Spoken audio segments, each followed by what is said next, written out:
नमस्कार, आप देख रहे हैं स्टेट मिरर हिंदी। मैं आपके साथ हूं अवनीश शर्मा। महाराष्ट्र की राजनीति में एक बार फिर उथल पुथल तेज है। एनसीपी के भीतर खींचातान खुलकर सामने आने लगी है। अजीत पवार की मौत के बाद पार्टी दो राय में बटी दिख रही है। कोई महायुति के साथ रहना चाहता है तो कोई शरद पवार की ओर लौटने की बात कर रहा है। इसी बीच सत्ता संतुलन बदलने के संकेत हैं। इसी पर आज हम बात करेंगे। हमारे साथ मौजूद हैं जितेंद्र चौहान जी। सर, स्वागत है स्टेट मिरर हिंदी पर। धन्यवाद अवनीश। सर, मेरा सबसे पहला यही सवाल है कि अजीत पवार एनसीपी के दोनों गुटों का विलय होने की जो खबरें आ रही हैं, अंदर की क्या जानकारियां हैं आपके पास कुछ? अवनीश, हालांकि जब ये चर्चा सामने आई थी, हालांकि 1 महीने पहले की बात आपको बता दूं मैं। अजीत पवार और शरद पवार जब बीएमसी के इलेक्शन होने थे, उसके दौरान उन दोनों की एक ये सहमति बनी थी कि क्योंकि वोट बंट ना जाए इन दोनों के बीच में, तो एक ये परिवार की जो रणनीति थी, ऐसा लग रहा था कि शायद ये लोग साथ आ जाएंगे। और अजीत पवार खुद चाहते थे कि चाचा शरद पवार के साथ वो दोबारा से मिल जाएं, क्योंकि शरद पवार जी जिनकी राजनीति थी वो कहीं ना कहीं खत्म होती जा रही थी और जो जमीन थी पूरी तरीके से अजीत पवार को शिफ्ट कर रहे थे अपनी तरफ। ऐसे में वो चाहते थे कि शरद पवार, जो कि उनके राजनीतिक गुरु माने जाते हैं, उनकी राजनीति भी बची रहे और सुप्रिया सुले जो उनकी बहन है, चचेरी बहन है, उनकी राजनीति भी बची रहे और परिवार एक साथ एकजुट हो जाए। ऐसी चर्चाएं थी सामने। हमने देखा तक बीएमसी इलेक्शन में साथ भी आए थे, हालांकि बहुत ज्यादा फायदा उनको नहीं मिला इन सब चीजों का। अब जब क्योंकि अजीत पवार नहीं रहे हैं, उनकी विमान हादसे में मौत हो गई है, तो चर्चाएं दोबारा से खड़ी हो गई है कि क्या होगा पार्टी का। क्योंकि दो धड़े बन चुके थे, हमने देखा है महाराष्ट्र की राजनीति में। एक शरद पवार गुट था, एक अजीत पवार गुट बन गया था। दोनों के रास्ते अलग हो गए थे। शरद पवार जो विपक्ष में बैठे हुए थे और अजीत पवार जो है वो सरकार में उप मुख्यमंत्री बने हुए थे। उनके मंत्री भी कई सारे बने हुए थे सरकार में। अब जब वो चले गए हैं तो सवाल ये खड़े हो रहे हैं कि सत्ता कौन संभालेगा उनकी। अजीत पवार की जो गुट है उनकी तरफ से कौन पार्टी का मुखिया बनेगा, कौन उप मुख्यमंत्री बनेगा, कौन जो मंत्री बने हुए हैं उनमें फेरबदल तो नहीं होगा, या दोबारा से पार्टी एकजुट हो जाएगी। तो तमाम तरह के सवाल हैं।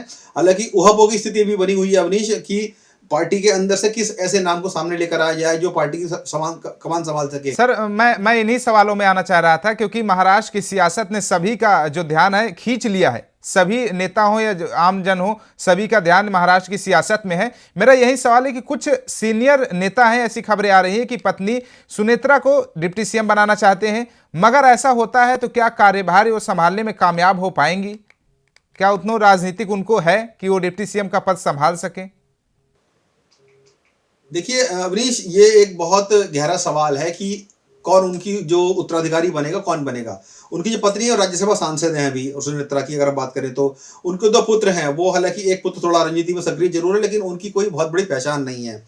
और जब आपने बात की कि उप मुख्यमंत्री बनेंगे नहीं बनेंगे, हालांकि ये बड़ा एक गंभीर सवाल है, क्योंकि शरद पवार और अजीत पवार की जो राजनीति थी वो महाराष्ट्र में बहुत बड़े पैमाने की राजनीति थी। कद्दावर नेता माने जाते थे, खासतौर से पश्चिमी महाराष्ट्र की अगर बात की जाए तो।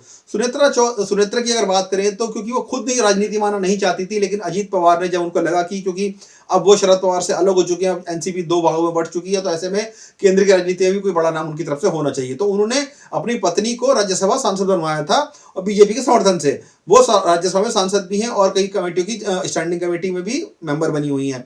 लेकिन उनके पास जो एडमिनिस्ट्रेशन का जो अनुभव है वो उतना नहीं है अभी। हम आपको बता दें, क्योंकि वो नहीं चाहती थी कि राजनीति में, लेकिन जो कुछ राजनीतिक हालात ऐसे बने परिवार में कि उनको राजनीति में आना पड़ा।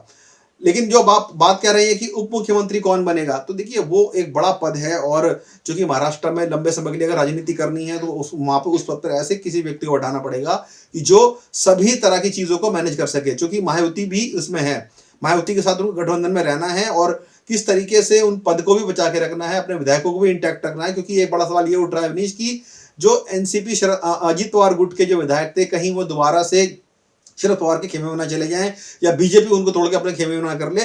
तमाम तरह के सवाल हैं, क्योंकि पार्टी को बचा के रखना बहुत बड़ी बात है। हालांकि चर्चा जो लगातार ये सामने आ रही है कि सुप्रिया सुले को राजनीति की जो इनकी पार्टी की कमान है वो दी जाएगी, दोनों का विलय कर लिया जाएगा और जो सरकार में बने हुए लोग हैं वो वैसे के वैसे ही रहेंगे। लेकिन जो अगला इलेक्शन होगा तब उसमें क्या शरद पवार की पार्टी जो एकजुट हो जाएगी तो क्या बीजेपी के साथ जाएगी, महायुति में शामिल होगी या नहीं होगी। लेकिन फिलहाल के लिए अगर देखा जाए तो उहापोह की स्थिति है। कौन बनेगा कौन नहीं बनेगा ये अभी कह पाना मुश्किल है। लेकिन हाँ, इतना जरूर है, कुछ नामों में चर्चा जरूर हो रही है। चाहे वो सुनेत्रा पवार की बात कर ली जाए, या उनके जो दो बेटे हैं अजीत पवार के उनकी बात कर ली जाए, या पार्टी के अंदर कोई ऐसा बड़ा नाम निकल के सामने आए जिसको कि सब एक्सेप्ट कर लें।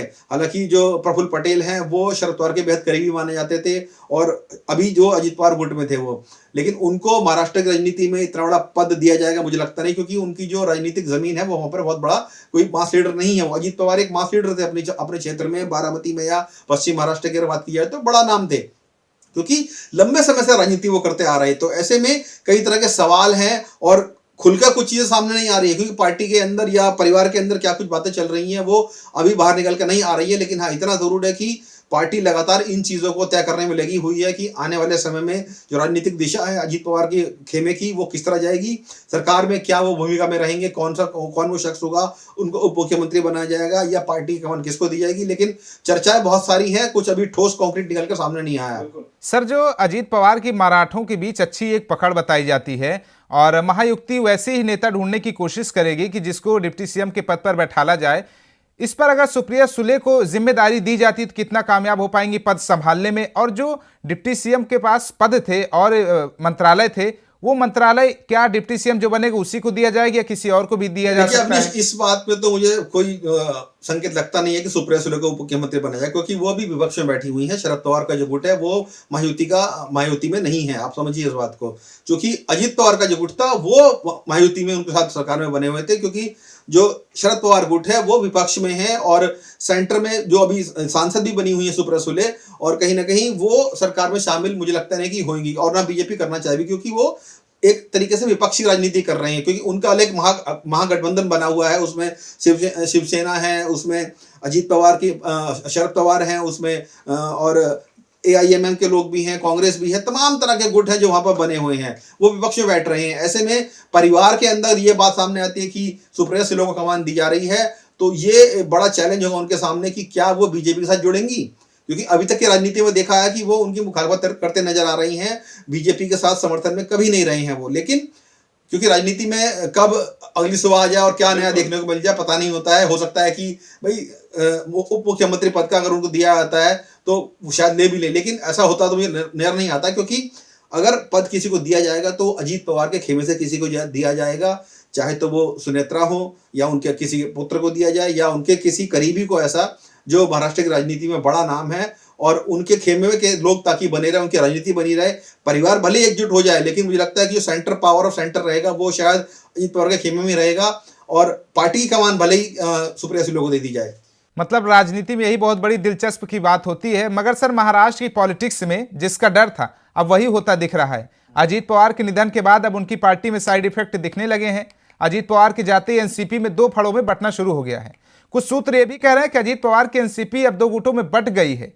एक ग्रुप महायुक्ति के साथ रहने को तैयार है, दूसरा शरद पवार के साथ रहने को तैयार है। तो अब आगे क्या होने वाला है, क्या संकेत हैं? ये बड़ी परेशानी करने वाला सवाल है। अजीत पवार गुट है, क्योंकि आप समझिए कि अजीत पवार गुट जो इस वक्त सरकार में बैठा हुआ है, और क्योंकि बहुत सारे ऐसे लॉयलिस्ट भी हैं जो शरद पवार के लॉयलिस्ट माने जाते हैं, क्योंकि शरद पवार ने उस पार्टी को बड़ा किया है लंबे समय से, क्योंकि वो सेंटर की राजनीति भी करते रहे और महाराष्ट्र की राजनीति भी करते रहे हैं। ऐसे में उनके जो कई सारे लॉयलिस्ट थे वो उनके साथ वापस आना चाहेंगे, क्योंकि अजीत पवार का जो कद था वो इतना बड़ा था महाराष्ट्र की राजनीति में, वो एक पावर सेंटर अपने आप में अलग तरीके से देखे जाते थे। हालांकि शरद पवार उनके राजनीतिक गुरु माने जाते हैं, हर फैसला वो उनसे कंसल्ट करके करा करते थे। और ये भी बात कही जाती है कि जब वो उप मुख्यमंत्री बन रहे थे तब भी उन्होंने उनसे कंसल्ट किया था और कहीं ना कहीं उनकी रजामंदी भी थी, भले पर्दे के पीछे की बात हो। लेकिन ये बात तय है कि उनके जितने भी राजनीतिक निर्णय रहे हैं उसमें शरद पवार की भूमिका रही है, उनकी हामी उन्होंने जरूर ली है। उन्होंने भले ही उनसे डिफर करके पद ले लिया हो,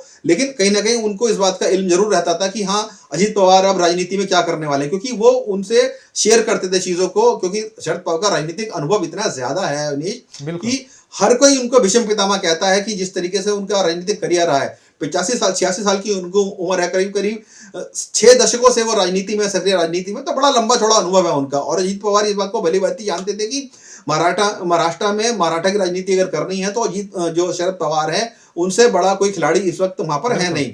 कई सरकारें आई, कई सरकारें गई, लेकिन जो उनका एक अस्तित्व था पार्टी का वो उन्होंने बरकरार रखा।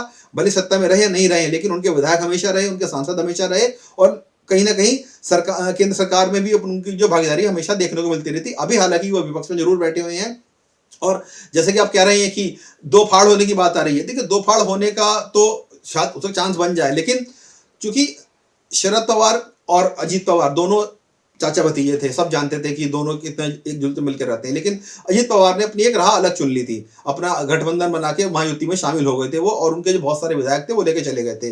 अब जबकि अजीत पवार नहीं रहे हैं, तो ये सवाल खड़े हो रहे हैं कि क्या अजीत पवार के गुट के जो विधायक थे वो महायुति में रहेंगे या शरद पवार में चले जाएंगे। हालांकि कुछ लोग ऐसे जरूर हैं जो लॉयलिस्ट रहे हैं पुराने, लेकिन सत्ता की मलाई खाने के लिए सरकार में शामिल जरूर हुए थे, लेकिन अब जब अजीत पवार नहीं है तो उनको लगता है कि शायद उनकी राजनीतिक जमीन जो है वो इतनी मजबूत नहीं रहेंगी, इसलिए शरद पवार को पकड़ना जरूरी है ताकि उनकी राजनीतिक जमीन है, मराठा जो वोट है वो उनसे इंटैक्ट रहे। क्योंकि अजीत पवार उस खेमे के सबसे बड़े नेता थे, और बारामती से लेकर तमाम ऐसे इलाके हैं महाराष्ट्र के जहां पर उनका वर्चस्व था। अब जब अजीत पवार नहीं है तो कहीं ना कहीं उनको भी एक बड़ा नेता की जरूरत पड़ेगी, और वो बड़ा नेता या तो सुप्रिया सुले हो सकती है, शरद पवार गुट हो सकता है। इसलिए हो सकता है कि कुछ विधायक जो छोड़कर शरद पवार के गुट में आ जाए, लेकिन समर्थन वो बीजेपी को जारी रखेंगे अपना। सर, जैसे अजीत पवार के आप खेमे की बात किए कि उनका एक अलग ही रुतबा था मराठाओं के बीच, तो इसी पर मेरा एक और सवाल है आखिर में कि महायुति में एनसीपी अजीत पवार का कोई जैसा मजबूत शीर्ष या बड़े स्तर पर नेता नहीं बचा जो भाजपा के लिए संतुलनकारी भूमिका निभा सके।